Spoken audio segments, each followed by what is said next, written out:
Good evening friend. আজ রাত্রে দেখো বেলে মাছের ঝাল হচ্ছে। তো কড়াটা গরম করে ভালো করে সর্ষের তেলটাও গরম করে নিলাম, নিয়ে বেলে মাছগুলো একটা একটা করে তুলে নিলাম, তুলে দিয়ে উল্টে পাল্টে লাল লাল করে দেখো ভেজে নিলাম।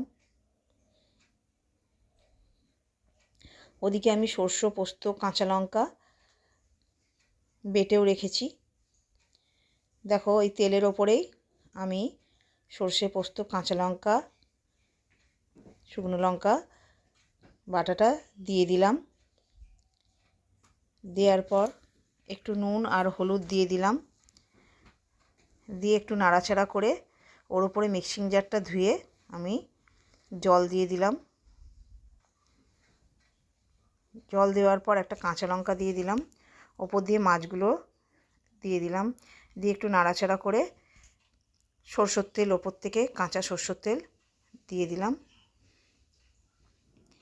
দিয়ে একটু গ্যাসটা ধিমি করে ঢেকে রেখে দিয়ে কিছুক্ষণ ফুটতে দেবো।